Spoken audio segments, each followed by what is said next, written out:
أكيد كلنا سمعنا اللقاء بتاع الفنان أحمد سعد مع عمرو أديب لما قال إن أخوه العالم أستاذ الجامعة هو الوحيد اللي باظ فيهم، وإنه لو طلع فنان كان كسب أكتر بكتير. والحقيقة إن اللي إحنا مش فاهمينه إن كثرة العلم لا توجب كثرة المال، هي بتجلب الاحترام والتقدير، وفي المقام الأول طبعا الثواب من عند ربنا سبحانه وتعالى، ولكن ليس كثرة المال.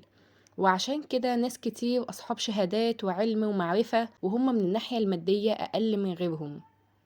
والحقيقة إن الأزمة دي مش وليدة عصرنا ولا حاجة، ولا الإشكالية دي جديدة على المجتمع الإنساني، دي قديمة قدم الحضارة نفسها.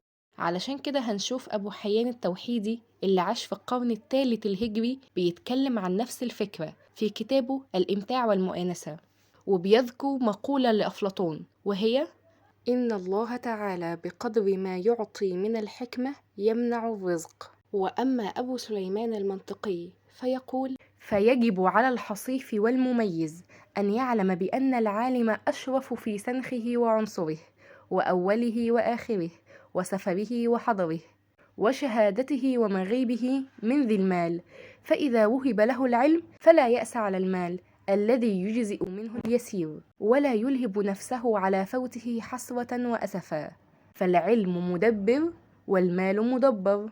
وختاما أحب أذكر نفسي وإياكم بقول النبي صلى الله عليه وسلم بأن الأنبياء لم يورثوا درهما ولا دينارا، وإنما ورثوا العلم، وأن من سلك طريقا يلتمس فيه علما سهل الله له به طريقا إلى الجنة.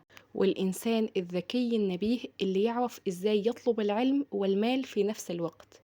فمنتهى القول أن العلم غاية والمال وسيلة، فلا تغرنكم الوسيلة ولا تشغلنكم عن الغاية. ما تنساش تعمل متابعة ولايك وشير، ولو انت على اليوتيوب تشترك في القناة وتستنى الفيديو الجديد. دي كانت حكايتنا النهاردة، نتقابل إن شاء الله في حكاية جديدة.